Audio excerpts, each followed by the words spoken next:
in front of me here the new TV Star TS4000 high definition combo receiver. Basically it's for taking input from a terrestrial TV aerial and also a satellite dish, so you can have both the Irish and the UK channels normally on a single receiver. Okay, so it comes in the presentation box which I just showed you there. There's a user manual with it which you can see here. You have the unit itself which comes with a 3-pin plug. And let's just look at the front here. What we have is we just have a power on off switch here. We have selection up and down, a select button, and we also have a menu button here as well. Okay, you can see all of those. Then we have a display here which will just tell us what channel number we're on. And if we pull down this flap here, we can just see that we have in here a USB port which you can use. There's actually a second one on the back here. Okay, and I'll just mention briefly on that. Before actually going further, I'm just going to briefly mention the remote control on this. I found this remote actually quite good. I like the design of it there, and in terms of you're using it, you can stand back quite a distance from the box, and if you aim it straight on, it'll work great for you.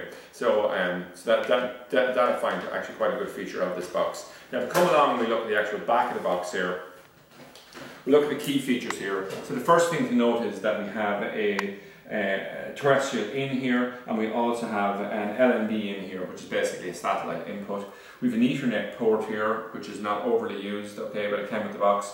We have an RS-232 connection here, a bit historical at this point, but you could use something like that for uploading new software onto it.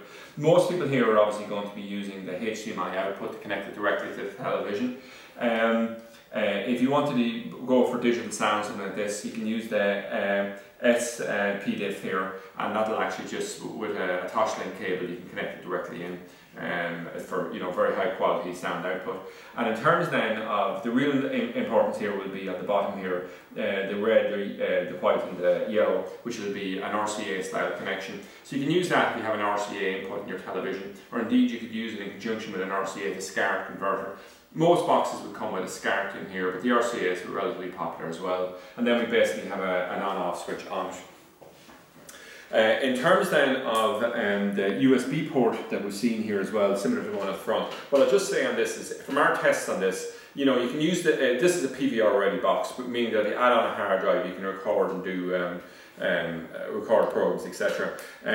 From our experiments on it, it certainly seems to work better, I would say, with some USB keys, but if you're using a hard drive, you're much better off to use one that's mains powered. We found much better results using that, so that's just a word of advice in relation to that, because it can vary from box to box. Some of them will work better with different things.